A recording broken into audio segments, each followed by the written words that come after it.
Hi, this is Amilya Antonetti, and you are on Awaken Nation. A huge shift is taking place on planet Earth. People seem to be waking up. Tired of the way things used to be, they are creating something brand new and changing the world we live in. My name is Brad Zales, and I get to sit down with the next generation of idea makers, the disruptors, and the game changers. Everyday people, just like you and me, from all over, who are doing amazing things. Welcome to Awakened Nation. Amilya, welcome to the show. Oh my God, I'm so excited to be here. Thank you for having me. Good. Well, first, we have to give a shout out to our good friend, Randall Kenneth Jones of The Jones Show. He got us together. He can't say enough about you. And gee, I wonder why, if you just Google some of the things you've done. I want you as our guest I want our audience to really get exposed to your work, because the people who listen to my show, they are people who like to do the self-help. They like to do a deep dive into great, extraordinary conversations. And you are the perfect guest here on Awakened Nation. So welcome to the show. I love the title. The whole word awakened is like, just gets my energy going. Right. And yes, I love my work. I've been, in my field for 35 years, and I'm a behaviorist, and that kind of stumps people, because they're like, okay, you mean a therapist? I'm like, oh no. Let me be clear, right? A therapist, will hold your hand and guide you through a journey at your pace. A behaviorist mirrors your current thought state, right? So I'm literally just your mirror to show you what it is that you think and you believe. And then there's only two choices, right? So what you think and believe right now will hold you in today, and today will just repeat. Or you change the destination, right? So if you say, I don't want to change anything about me, then you'll be in Groundhog Day, and you can't have a destination beyond Groundhog Day. But if you're like, no, this is where I want to go, then you have to change your current thought of today. How dare you? Buckle up, ladies and gentlemen, because if you haven't figured it out, we're going into a deep dive on behavior. What keeps you stuck? There's a great question I have to launch all this. I'm going to read your bio real quick, but she's one of the co-authors of Designing Genius. I love this book. It's the tagline is "Success is an inward journey." Yeah, so this is part of your shadow work, ladies and gentlemen. Amilya, let me read this, is one of the most sought after human behavior and strategic advisor experts in the world. Yeah, that got me right away. That human behavioral expert. I studied DISC, by the way, DISC, behavioral communications, but this is way beyond this. Yeah, all fun at dinner parties. Oh yeah. Well, I would be hanging out with you because I'm the weirdo. She has appeared as a regular business and behavior expert on the Oprah Winfrey Show, the Steve Harvey Show, and Dr. Phil. She has built or advised on over $2 billion in sales for companies and high-profile clients such as Steve Harvey, Mike Tyson, Listerine Strips, Sharper Image, Cold Stone Creamery. Ooh, did you get free samples? And George Foreman and more. We'll get more into this, but first of all, here in the beginning of the book, you say something that's pretty powerful. You talk about our behavior is either protecting or defending something in our lives. And you say that sometimes it's just one behavior that kind of is a dichotomy or you're fighting to keep. So let's start with that. What can we let go, or how do we even spot it? Yeah. So when you really kind of just lean in for a second on the concept, right? Most people are defending their position, right? That's their natural default. I mean, they are just triggered. If you say the sky is blue, they want to go, well, it's kind of aqua, right? To defend what they think and what they believe. And a lot of that is fear-based media, that if you think anything different, the whole house of cards is going to come down, right? Oh my goodness, the whole thing is going to come kit and caboodle. And so when you start to understand that many people are just defending their position, it allows you to have the room not to internalize it, that it has anything to do with you. I think that, one of my mission is to heal unintended pain, because so often the interactions with humans causes us great pain, and we don't mean to cause the pain, but we're still responsible for the pain that we cause. And a lot of the times it's because we have this false belief that I must somehow defend my position, versus understanding that I can listen. I can agree that that's what you think. I can agree that that's your story, and it has nothing to do with me. And so we hop on other people's side so often, we think that that's healthy. Wow. It is. I see a lot of arguments, and my girlfriend's really into eutaptics. And when we first started dating, she got me to, I'm not, I've done a lot of work on myself. So deflecting is not something that comes natural anymore.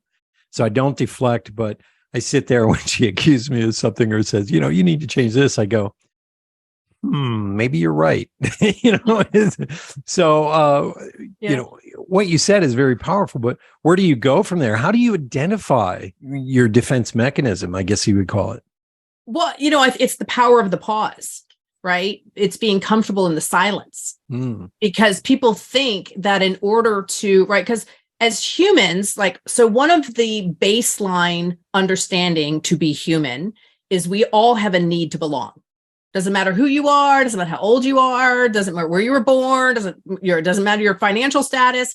We all have this need to belong. However, we never learned the tools to actually belong in a healthy relationship. Most of us are repeating high school habits and behaviors over and over and over again, and really not understanding why things don't start to feel more connected, more rich, more clear. Right. We wonder why, because we've never were taught, right? We've completely removed life skills. I mean, that's one of the big things about Designing Genius is we're in 28 colleges now and moving into school districts to put life skills back into our schools so that people understand that you're 100% in control of how you think and how you feel. That's you on your side. Nobody can make you feel anything. And so we start from some really basic behavioral tools. One of the very first ones that I teach is that it's impossible to have an argument if you don't participate. It's impossible, right? And so many people talk about, right? We talk about strain and recovery. We talk about capacity. But one of the first things is, people like, if I could just get all the aggravation out of my life. And I'm like, I can help you do that in 30 seconds. Don't participate. Don't participate. Right. And so when you start to understand that you have to be the willing participant in order to feel anything. So you can just as easily, if you decide that you want to have an argument, I can absolutely sit and I can hold space for you. And I can say, it really looks intense over there. What can I do for you? How can I help? Because you look angry. Right. And for you to be able to go, I just need to vent. No problem. I'll hold space. Or I need to come to some type of solution. Okay, I'll listen and then I'll provide some perspective, right? But these communication starters of here's what I'm witnessing and I care about you. So I want to serve you, right? Not engage in an argument because that's not serving our relationship. Serving our relationship is me understanding what do you need from me right now? And if you don't know, go, would you like me to listen? Would you like feedback? Do you need to walk around in the house? Like what is it that you actually need? Because now we're moving towards a healthy dialogue, right? Because it's perfectly fine for you to say, you know what? I don't know what I need right now. Let me give you space. No problem. Let me just give you some space. And when you're ready, I just want to love on you. You just let me know what I can do and not engage. But those are just life skills. Those are just little life skills that become part of practice. And so I try to ask people to slow down in any type of interaction and ask yourself, what's the end game? Because is what you're about to say going to serve you or serve the relationship? Most of the time, people have very petty comments that are underlining issues that are not the issue, right? It's noise. It's noise. And again, petty normally means a petty response versus going, ouch, but ouch, which that's a life skill, right? So if you say something, well, you always do that. I can go, oh, ow, I'm sorry. Is this something we need to talk about? It's kind of like in a relationship when resentment builds up, and then all of a sudden there's just these little back and forth jabs. I love what you said about you don't have to participate. Here we are in the day and age of social media where somebody, posts something that is there to get a rise, and we're like, I got to go in there. We don't have to participate. No. Wait a minute. And there's such power in that, right? Yeah. There's such power in saying, is this something I want to give any energy to? Or is my energy best served somewhere else? Right. Right. And there's this false energy exchange that when something feels triggering or it's charged, that we lean in. And the reality is you want to lean out. Keep it on there. That's all on your side. Looks like some heavy baggage going on over there. Happy to help you put it down, but I'm not going to carry it for you.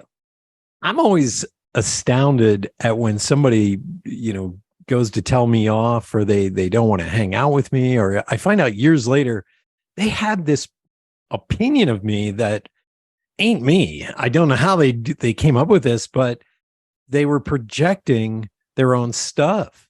And I just, how do you deal with that? I mean, that, I've had people lie about me and backstab me. And I'm like, where did you get this information that is in your head? And right. And again, that's like, is it worth you defending your position?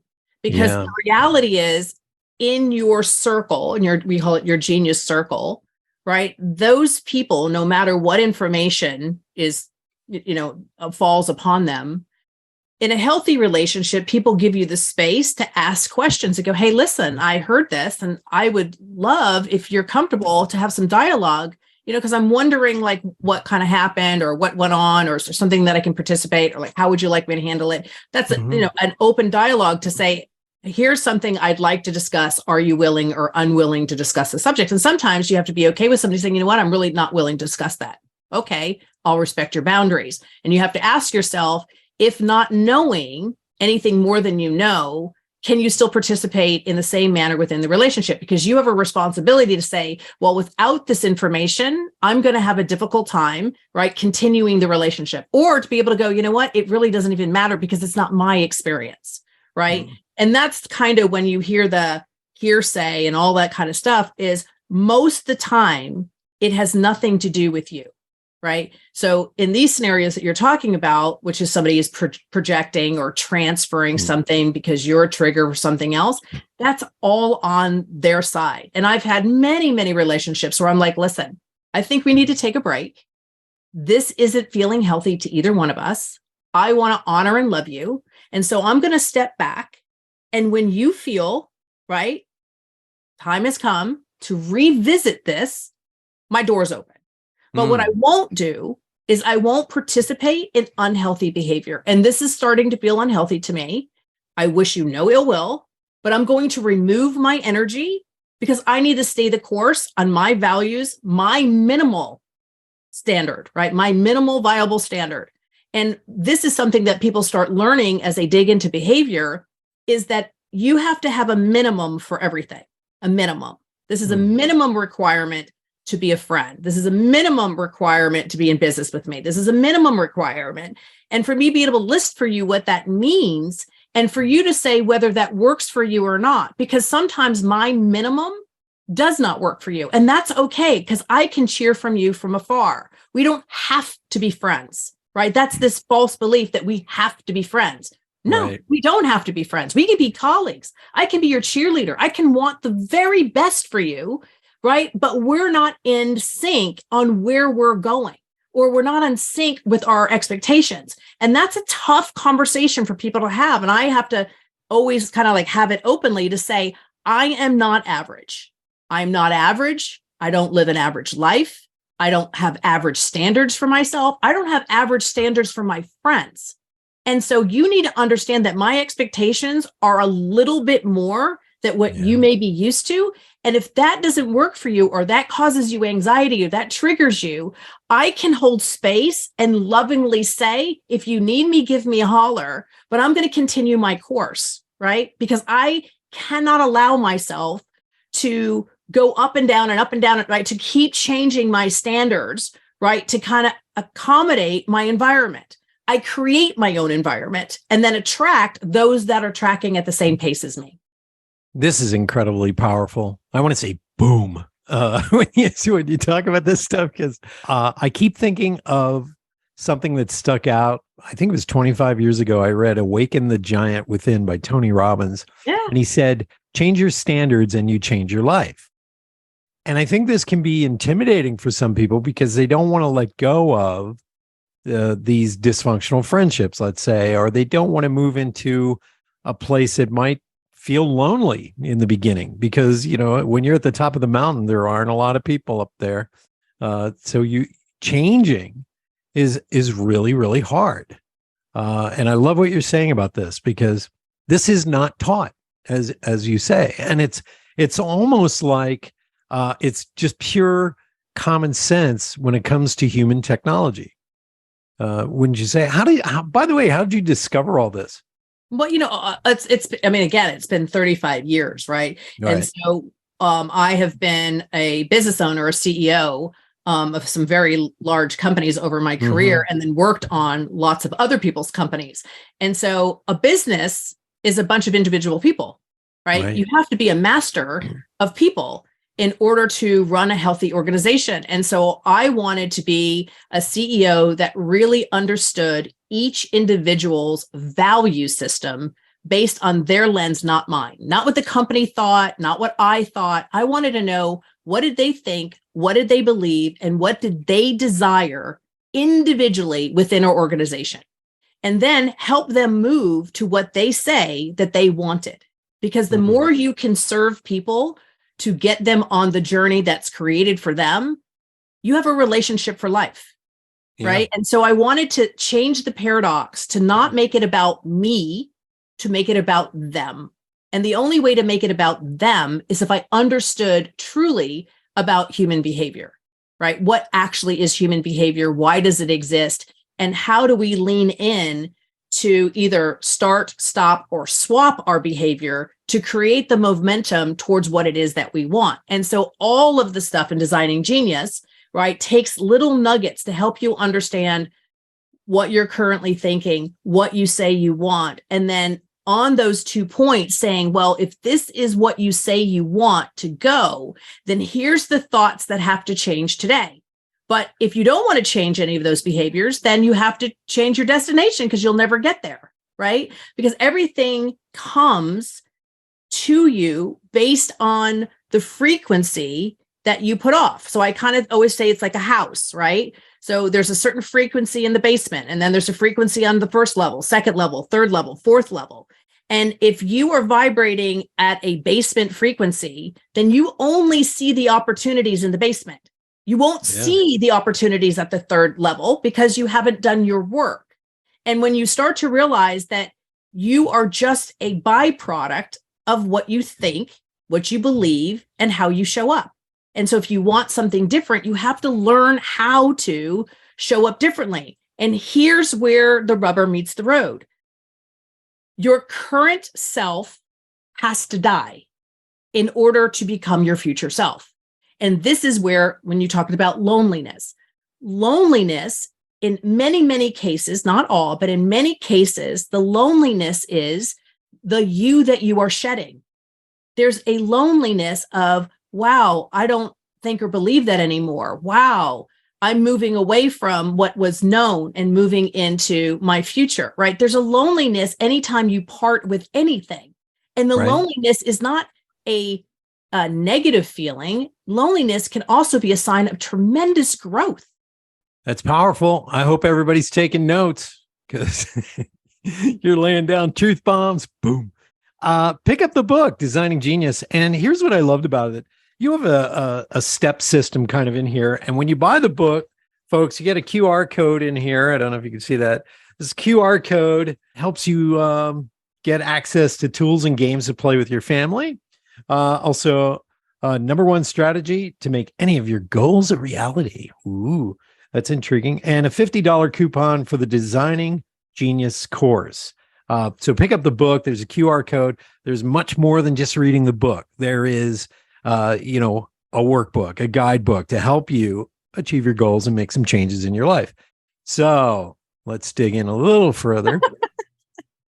I took notes. I did my homework. I'm that kind of. I love that. I so much. I so appreciate it. You have a 5-step process. Let's talk about that a little bit because, I've understood the difference now after, 15 years of professional speaking. I too was a CMO of a company I founded and took public on NASDAQ. And I was in the same field of ideology that you were. I wanted a company where the corporate culture, and this is back in the 90s, they didn't know what corporate culture was. And so all we wanted was the most creativity out of people because we were a design firm. And I wanted everybody to have this extraordinary experience. So me and my other business partner, he became my CEO. He was very big on therapy and interacting with employees and things like that. So what we created was such a dynamic environment. We didn't even know this, but Arthur Andersen was our accounting firm. And they came in and they did a secret poll with all our employees. They came back to us and they gave us the Arthur Andersen Enterprise Award in New York City for fostering innovation amongst our employees, which was workforce culture. That is awesome. Yes. And we did not know we were creating anything special. We just wanted loyalty, the most creative drive from every one of our employees, and we protected them all the time. Oh, and by the way, if a client came in and said, my God, that website looks amazing, I would pull the team out of the bullpen and say, these are the people who took care of and made your brand sing. And let me tell you, I don't know how this happened, but I found out they have alumni get-togethers of my employees right now to this day, K2 alumni parties. And to me, it was intuitive. I love the fact that you said this and that you made that your goal. You owned Soapworks, am I right? Is that one of the companies? Yeah. No. So you understand that you cannot get ahead. It isn't about you. It's about the people you hire because they bring. You can't have a life without people. You can't have a business without people. You can't have a relationship without people. Everything comes down to people. And what baffles me, because I speak to a lot of, CEOs and corporations and C-suite, and I'm like, okay, how many classes have you taken on leadership? 1 million. How many have you taken on management? 1 million. How many behavior classes have you taken? 0. Right. 0. So I'm like, okay, so if people are the most important asset, but yet you don't understand how people come to be, how in the world can you put them within you can't understand one-on-one, let alone one-on-many. And it just doesn't make any sense. And what happens is we try very hard. We've got great intentions and we create an enormous amount of pain by hurting people in our experimenting of trying to figure out who we are. Right. Yeah. And so when I'm trying to find myself out, I'm hurting you in the process because I don't know how to keep it onto my side. Right. And so this is such a needed, right? And so especially when you talk about creativity, which is one of my favorite things ever, people don't understand you cannot be creative if you don't feel safe. It's impossible. Yeah. Because if you're not safe, then you're not going to create because creating is a series of failures to get to the creation, right? Like if you ever actually watched an artist, my daughters are like, I'm like, what are you doing? I don't know yet. What do you mean you don't know yet? Because there's a lot of like they don't know yet, right? But they're okay of the process of getting it wrong before they get it right. Yeah. But if you don't feel safe, if you're a perfectionist, that means you're on the opposite side of creativity. And we build businesses, we build relationships with our husbands, our wives, that there's no room for them to fail. Right. It doesn't even when you say it out loud in relationships and you say, I want somebody to be funny and my friend and adventurous and safe and make a good income and be in smoke and shape and be happy-go-lucky, but yet be able to be a bulldog to get things done. When we go through this list and you keep going, who are you fooling? Like, when did we decide that one person was going to be the source of everything for us? It's impossible to put that expectation. And then we wonder why relationships fail, because it wasn't realistic to begin with. Right? That's why people don't understand that humans are meant to be in a community, into a tribe. And within that community, you get other sources of things, right? There was a matriarch in the community, right? There was different people in the community that fed our soul, not this one person that we're going to hold accountable for all of our needs. And I'm like, well, if you can't give your need to yourself, what makes you think another human can? Right. It's craziness when you say it out loud. And then people go, yeah, I never really thought about it. Because I'm like, well, where's the roadmap? Where's the roadmap? And that's why writing Designing Genius, right? It's taking you chapter to chapter to discover about yourself what truly is your identity, what you really believe, what matters to you, and where it's rooted. Because half the time that I take somebody through this process, or they're going through the course, what they want, where it's rooted, they come back and go, oh my goodness, I actually never even wanted that. My father wanted that. My grandparents want, somebody else want. I'm like, you're living somebody else's life and wondering why it's so difficult, because it's not yours. It was never your dream to begin with. All I have to say is, wow. Or as Christopher Walken would say, wow. You do? Wow. Oh my God, I love him. I used to get paid to imitate him. I have to say, wow, because I had a very similar story. I walked out onto my front grassy knoll when I lived on Staten Island. My business was failing. I was freaking out. I barely had enough money. I had a wife and 2 kids, and I'm like, this is the early 90s or mid 90s. And I just looked up at the stars in the sky, and this is how I talk to God. You know, it's under the majesty of the stars. And I said, why am I going through this? And I was in tears. It's 1 o'clock in the morning, full moon. It's cold. And a dump truck drives by in the opposite direction that it's supposed to go. And I'm up in a very suburban area of New York City, you know, one of the boroughs. And there's a giant Z or spray painted on the side. Like, we're talking 20 feet tall. Z is the end, you know, the alpha, the omega, all this. And I realized my head trash was being carted away. Like, I got this epiphany, almost like that epiphany you had in the boardroom in your book. All these, none of these people are serving you. And I just stood there and I burst out laughing. And another epiphany came. And that was this: I had devoted my entire life to proving my father wrong, simply because I was an artist and my dad was a doctor, and he said, you know, you're never going to be able to survive or make a living and blah, blah, blah. 6 months after that, we went public on NASDAQ. My salary was $120,000 a year, and I had $4 million in common stock. It's amazing. Boom.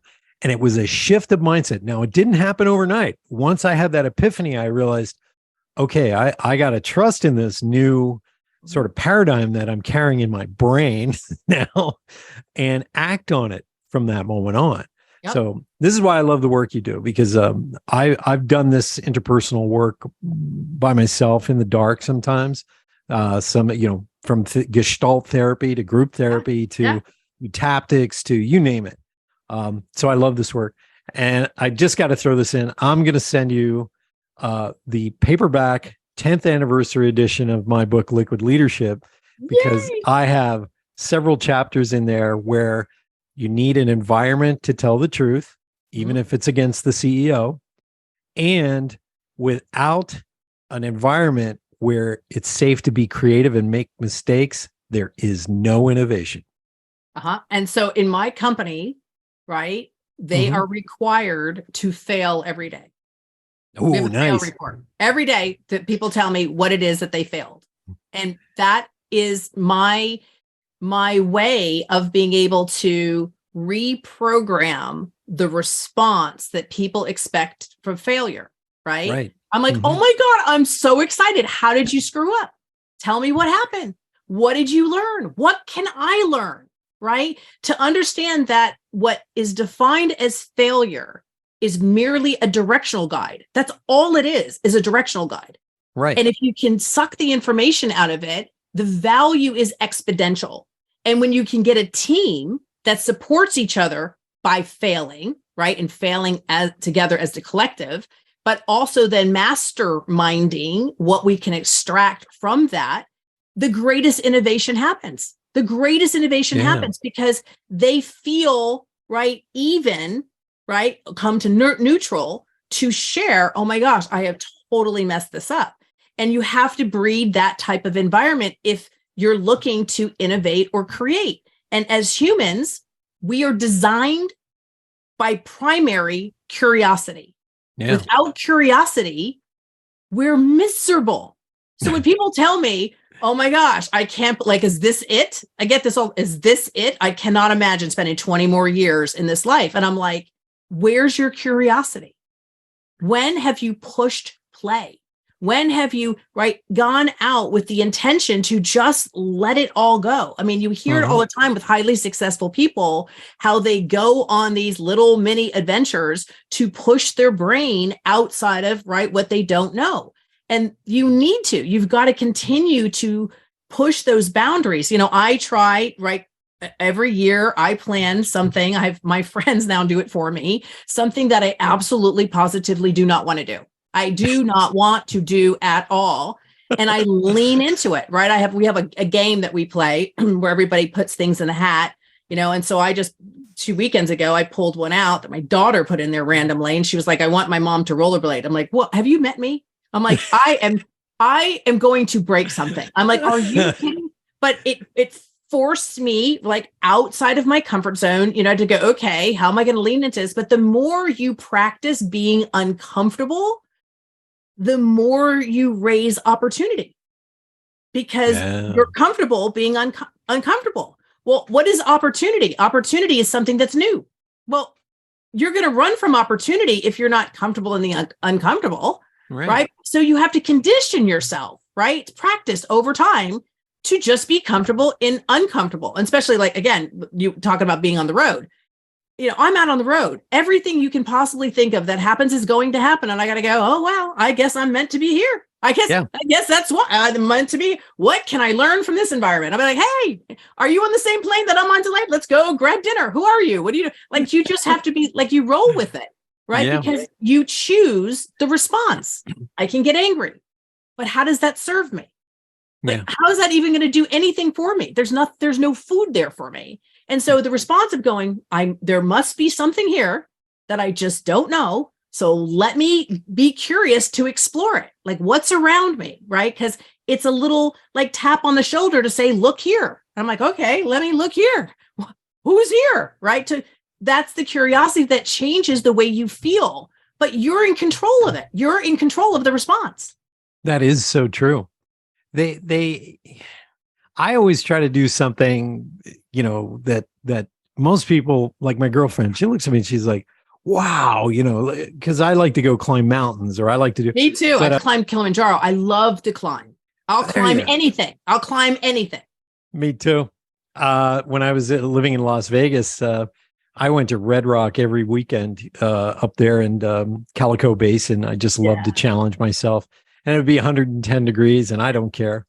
2 years ago, I went out to the desert in California and did ayahuasca. Wow. A friend of mine brought me, you know, because for years he had asked me. He was studying to be a shaman, and he said, "Hey, you want to come along? We're going to have some soldiers there that are going to work through their PTSD." And for years, I said no, and then I finally said, "You know what? I feel this strong inner nudge to do it." And yeah, I was scared.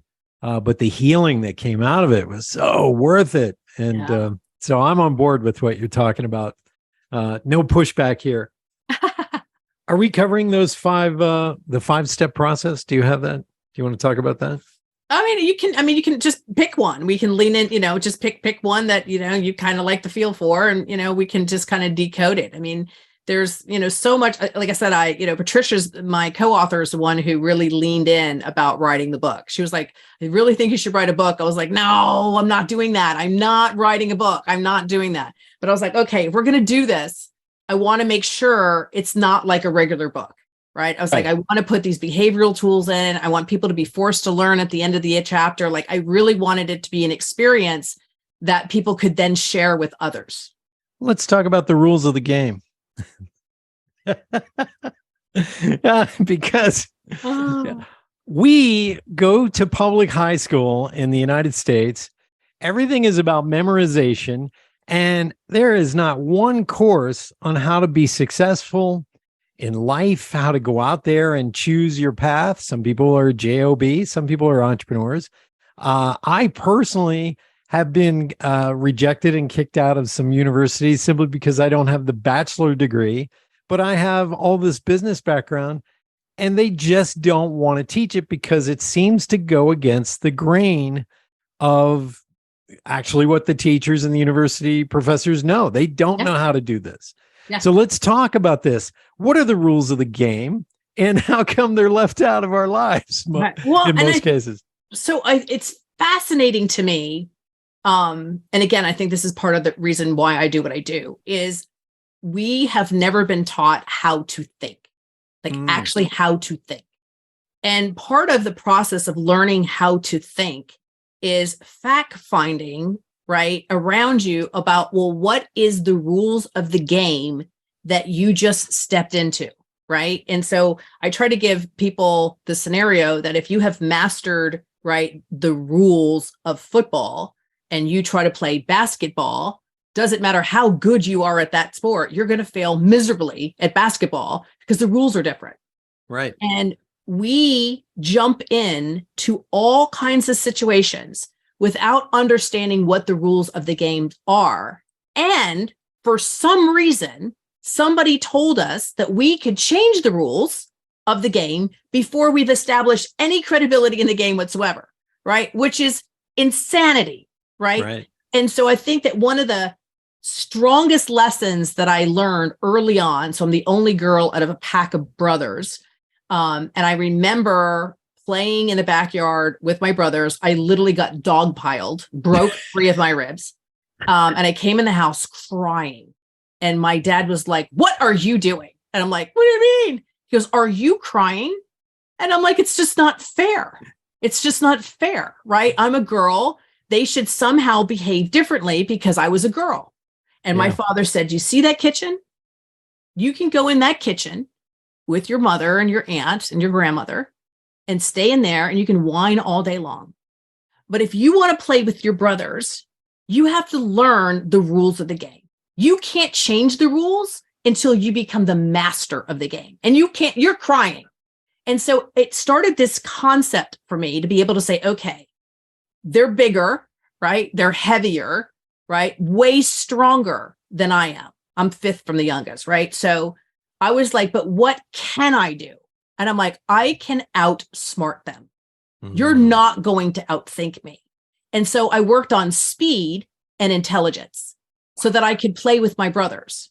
And so when we talk about the rules of the game, you have to understand what are the rules, right, of the company, of the team, of the person that you're interacting with, right? So if one of my rules, right, I grew up in a very Italian family, right, off the boat Italian family. So one of the rules in our household is we give each other shit all the time, constantly, right? We don't mean anything harmful from it, but if you were not Italian and you were just observing, you would think we were fighting. We're not fighting. That is just our rules of engagement, right? I give it to you and I'm going to give it right back. But if you don't establish, hey, this is kind of how my family functions, right? Then somebody's coming in feeling a whole lot of hurt when they don't understand this is just the rules of this game, right? And so often we come together and we don't start by establishing the baseline. So like you were saying earlier, the baseline for you was loyalty. Well, what does that mean to you? How would that show up? How would I know if you were being loyal? What would I see, hear, or feel? And Right. those are the things that you need to do to establish that base of the rules so you know how to participate, or if you even want to, because there's a lot of games that are being played I just choose not to participate in. Looks interesting, not my cup of tea, not my thing. And so when people like to then push on my side, but going, well, you're never going to be successful if you don't learn that, I'll find a different way. I'll find a different way. That game I'm not playing. And I'm okay with it. Yeah. Well, I lived in New York for 35 years. I'm used to Italian families. Yeah, but I think that that's what happens when people come to visit New York, right? They're like, oh my God, they're mean, they're cold, they're this, they're whatever. I'm like, oh my gosh, New Yorkers are one of the most friendly people ever, right? They're just direct and they move very fast, right? So if you're going to walk on the sidewalk, you might want to bear to the left, right? Because they're going to come straight, but not that but if you stopped a New Yorker, we're very, very friendly, very friendly. And we love our city and we love the diversity of all of our culture and we love the camaraderie. And so there's a lot to love here. But if you're from an area where it moves slower and there's a little bit more kumbaya and politically correct and, all that, you're going to find it abrasive. Yeah, it's going to be rough for you. As I sit here and see the Flatiron building behind you, 23rd and Broadway. A real New Yorker knows where they're at all times. All times, right? All times, right? Yeah. It's so true because I've had friends come to visit New York City and they would come down from Connecticut and the first thing out of their mouth was, "It's so dirty here." And we're like, what are you talking about? Like we didn't notice it. Everybody's piled on top of each other. And there's a saying, and I've talked about this on the show before. The difference between a West Coaster and an East Coaster is this, or a New Yorker. Somebody on the West Coast will be really nice to your face, but they won't help you. Okay. But a New Yorker, they might seem nasty or in a hurry, but there's that guy who's on the phone because he's doing a deal on Wall Street. He'll walk down into the subway, help a woman with her baby carriage down the stairs, not think twice about it. And she's like, "Thank you so much." He's like, "Hey, anytime." And he takes off. Yeah. That's New Yorkers. Yeah. We'll help you, but we might not be the nicest, on the outside. I always, so, and I've lived in forever, right? California, I was bi-coastal all the way up to COVID. And so in California, when they're like, "Hey, stop over for a drink," they don't really mean that. No, they don't. New Yorker, when you're like, "Hey, stop over for a drink," they're ringing your doorbell at 7 p.m. Yep. Right. Hey, I brought whatever. So it's understanding, right, the rules, right, of what do things mean. And I think that that's where, now that we're more mobile and our younger people are hybrid workers now, that's what's happening. They don't understand how to establish what are the rules that are happening in this engagement. What's going on? What's the expectation? Yeah. What does that look like? What does that feel like? Because they've just never learned the life skill. And it sets them up to fail. And then they walk around with an enormous amount of hurt, rightfully so, because they don't understand. And so it's creating hurt. And so these conversations are so easily had. And there's like a whole list that you'll find in the book, right, of ways to get in and out of conversations that people think are difficult. I'm like, it's not difficult when you have the tool. When you have the tools and you know the rules, like I said before, I studied DISC behavioral communication style. And it has helped me in the sales game many, many times. But most of it before that was I relied on my intuition. I spent 30 some odd years trying to figure out this game. And I got my own rules, and those rules may not line up. So I recommend everybody pick up Designing Genius because the rules are in there. So you know how to play the game. I want to ask you, do you think this is why people nowadays are getting, and I'm using this word lightly, but triggered over everything because they don't really understand. They've been taught a different set of rules than previous generations have been taught on how to interact and communicate.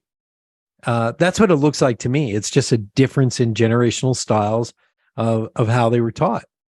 Well, this is where you've got layers of complexity that have happened for people.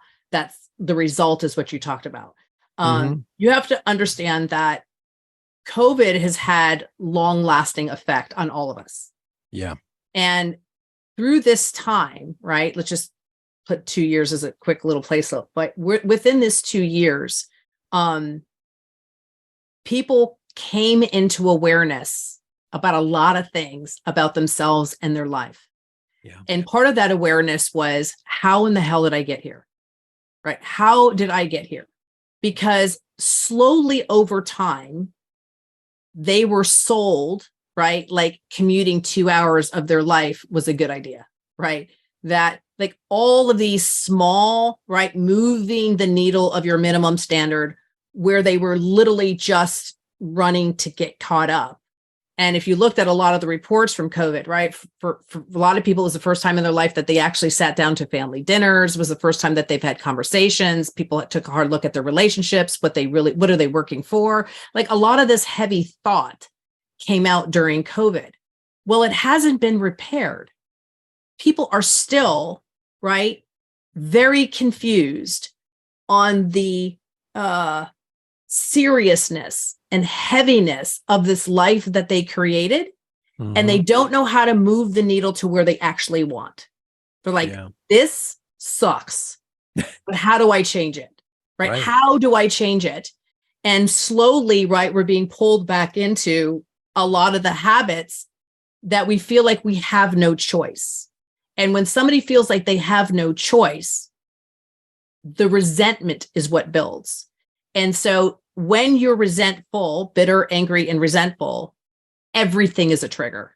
And so my belief as a behaviorist is the people that are the most easiest triggered are the ones that are the farthest away from what actually they want. And that means they either are afraid to speak about what they want, or they don't know how to unwind what is currently the life to get to what I want. And so that's what those triggerings are. The triggerings are really just a yelp of pain, just pain. Yeah. You said something very profound, because we see it, in a lot of people who feel marginalized, they're upset. And here's a contradiction that I don't think a lot of people understand. We're finally in an era where these conversations can happen. I used to talk to people about, inclusivity and, you need more diversity and things like this. And they were like, well, why is this a big deal all of a sudden? It's like, well, the conversations were always there. It's just you guys hired a bevy of lawyers to keep those conversations down. And we're not talking about this. And now I'm not saying we're in a safe space. Maybe we are, where those conversations can have the light of day. So I thank you for the work you do. It's phenomenal. How do people get a hold of you if they need to hire you or just participate in Designing Genius, or they want to get the toolkit?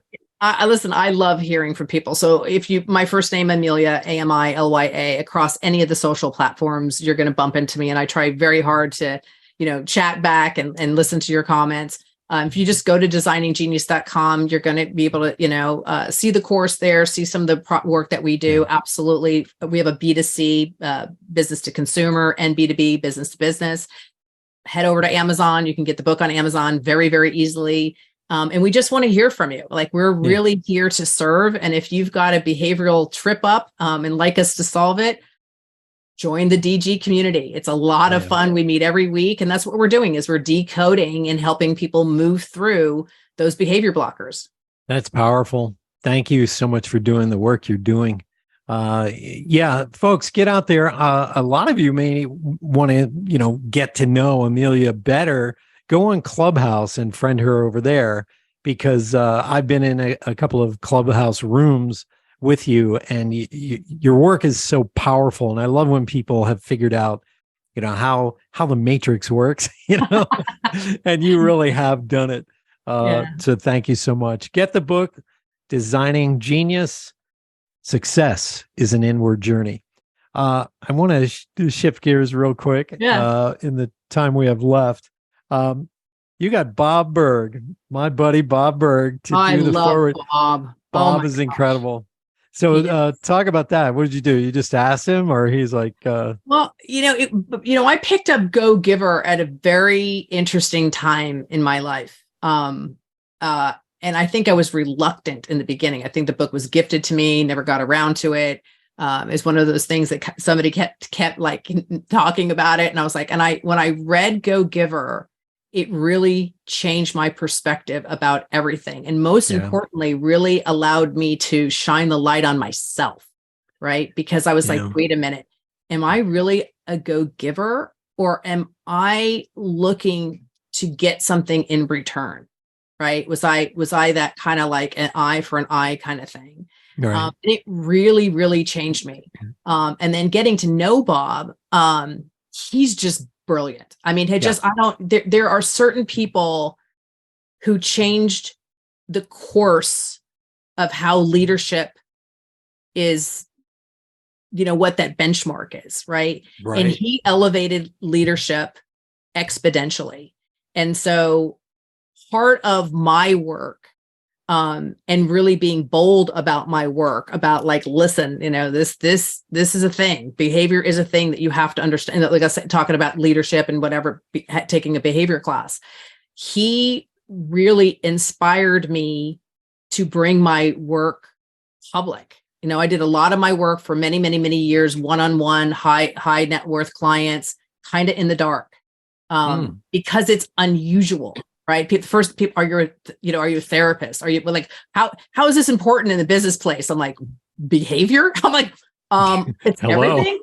Right. Hello. And so he really gave me the courage, right, to kind of be a salmon swimming upstream. And when, Patricia, again, she was definitely 100%, the book would not have been written without her. When she said, who in my life has been fundamentally the linchpin of making Amilya and Amelia. And I was like, if there's anybody that I would say it would be beyond an honor, it would be Bob Burg, because I'm a better person because I know him, a better human. Yeah. He's just one of those people. I mean, and the thing about him is when you're actually in his presence, I kind of feel like maybe I'm in front of like the Dalai Lama or something. He is so focused on you. He is so attentive. His memory is insane about what he really is the benchmark for leadership. He is. I agree. I met him at a Napoleon Hill Think and Grow Rich Summit, and he was one of the speakers on the first day. And his presence was just phenomenal. It really kind of launched my speaking career. I flew out to San Diego and I'm walking through the lobby and I hear this, Brad, and a bunch of speakers dragged me over. They had read my bio on the website, I guess. And Bob Burg was wandering through the lobby looking for the spa. And this went on for 20 minutes. It became almost like a comedy bit. He's dressed in his sweats with a bottle of water. And he goes, I'm looking for the spa, And through that weekend, we became friends. And he was on my first season. I asked him, could you be on my show first season? He said, absolutely.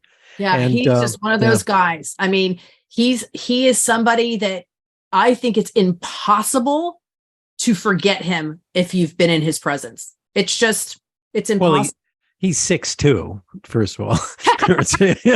I'm 5'8", and then the thing that bonded us together is he would purposely do bad impersonations on stage, like he did a Jimmy Stewart. So I did my Christopher Walken when he came off stage. To see Bob Burg bend over laughing uproariously is probably one of the greatest joys of my life, because he is in 100%. When he's laughing, he is laughing. So to this day, I said, hey, Chris says hello. Yeah. And I think that as I get older, there are just those moments, those people, those opportunities that come that absolutely, when you look back, transformed who you are. Yeah, I agree. They're milestones. And a lot of times they are wrapped up in a singular person.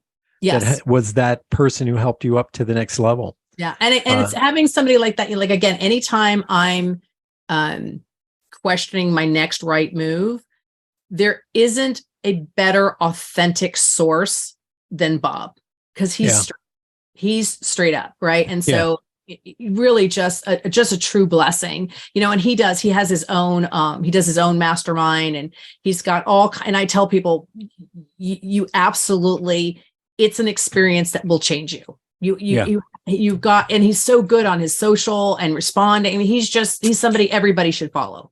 Yeah. I literally am shocked at who I have on speed dial once I said I want to be a speaker and wrote a book and all this. And Bob is one of them. You know, I can literally call him up and just say, hey, I got a problem here. And he embodies and lives the go-giver lifestyle. He really, really, really does. He really does. And that's, you know, when I talk about minimum standard, you know, I try to say, you know, what would Bob do? How would Bob respond? Like how, you know, especially when I'm like overly tired and I feel like, you know, and then I'm like, oh, Bob never would have done that. He would have been so present. Yeah. We should get, you know, bracelets made, WWBD. What would Bob? Oh, Bob do. Yeah. Let's go into the lightning round. I love to ask questions of my guests that help us get to know you better. The first question I'm going to ask, you said this in the book. You said, by nature, I'm a giver. It is easy for me to give to others, but I struggle to ask for help. Are you able to ask for help at this point in your life? I will still say that I'm not a master of it, right? I'm definitely say that this is always something that I have to come back to. It's one of those life lessons that when I audit myself over and over again, that my giving way out my receiving. And so I have to keep in mind that when I don't receive, I'm denying you the gift of giving, right? I'm actually causing damage. And so I'm trying to be a better receiver and a better person to ask for help. It isn't my natural instinct, right? And so it's going to be something that I think I will always, always, always have to work on. Let me ask the second question, and that is this. What's your favorite memory? Ooh, my favorite memory. I think my favorite, you know, my kids are very far apart, like 14 years apart. And so everything about that process changed when I had my daughter, like what, you know, my son and then my daughter. And, you know, they do those sonograms, right? So you can see the picture of the baby inside. And it was incredible to me, like just incredible that when she was born, she looked exactly like that picture. It was this crazy memory for me going, how is that possible? Like just like her shape of her face, like it looked like her. Right. And it was like this kind of like, because I didn't have that with my son. You know what I mean? Yeah. I mean, I had like a little, like heard his heartbeat and stuff like that. But having this picture that was so real, it like just stopped me in like this wow moment of how crazy technology has gotten. I just was like, wow. And so that memory of her, my daughter's name is Lucia Catena, which in Italian, Lucia means light and Catena means chain. So she's the light of my life and the chain around my heart. And I think that memory, holding this picture that I had for months and then really seeing her name just came to be. That's just one of those moments. I knew she was Lucia Catena. I just knew in that moment. That's a beautiful story. I love that. My third and final question is, you like to challenge yourself every year with something, and your friends usually participate in that. What would be that one challenge that would blow your mind? I mean, really blow your mind. Challenge for me to face? Yeah. I think, you know, on my radar, and I would love to be able to do an interview in Spanish. So I just started, even though I'm older than dirt, going back to, you know, I took Spanish for so many years, but it's like useless. Like I took it for 4 years. I can't do anything with it. And I have so many Latino friends. Like I was Latin in another lifetime for sure. And so I've been back. My daughter, obviously my kids speak it. I'm horrible. And I was like, I'm going to learn Spanish and I'm going to do an interview somehow, some way in Spanish without everybody absolutely laughing. And so I think that that's a challenge because people are like, oh, you're too old to really understand a language or whatever. And I'm like, you know what? I'm going to do this. I want to communicate with my Latin brothers and sisters in their home tongue, their dream language, to connect with them in a way that I can't with English. It's so true. You know, my ex-wife is from Haiti and she speaks 4 languages fluently. So Creole, English, Spanish, and French. French is her main language. And she went to a Catholic school on the island down in the Caribbean. and they would not allow them to speak Creole. I'm horrible with languages, but I can muddle through a little bit of French now. But because my brain thinks more in French now, it's hard to switch back to Spanish. I can order food. That's about it. Yeah. But those are the things that, I don't listen to the myth about what I can't do. I'm like, I will. I will. It'll be hard. It'll be tough. I'll make a fool of myself, but I'll participate because it's something that's meaningful to me. And, my Latina family is just the best. It's just the best. They are. Yeah. They know how to live life. That's what it is. I trained in jiu-jitsu and Kempo for years. And one of my best buddies out of that is Justo Rodriguez. Go to his house and, they live life with gusto, this amazing gusto. And he and I would just laugh and have a good time. Oh, yeah. The food and the culture, everything. Food, all of it, the music. I'm just gondolas, pasteles. Yeah, I eat all that stuff. I like the gondolas because it's a better flavor. Yeah, pasteles and coquito at Christmas. Ladies and gentlemen, reach out, please. Amilya Antonetti, Designing Genius. I love this book, by the way. I'm 3/4 of the way through. I'm going to finish it up. It's one of the few, a lot of times I have guests on the show and I skim through and I go, this is a good book. But this, I know, is going to change a lot of my perceptions. I'm a big fan of, if your mind says you can't do it, let's change that and just do it.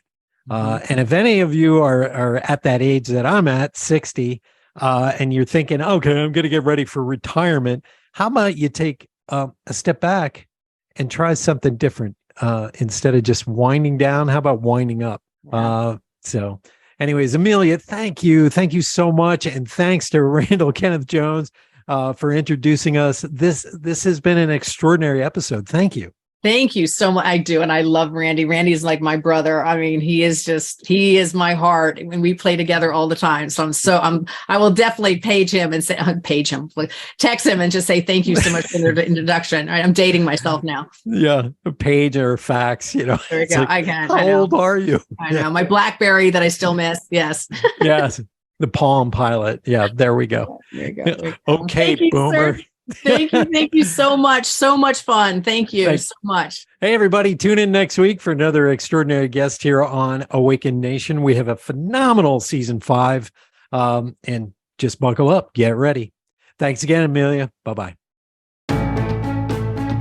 Thank you so much for being a big part of the Awaken Nation movement. This is how you can help me and our extraordinary guests. If you guys enjoyed this episode, please share it out on Facebook, Twitter, and Instagram. And let's grow this movement by word of mouth. Our success will be because of you.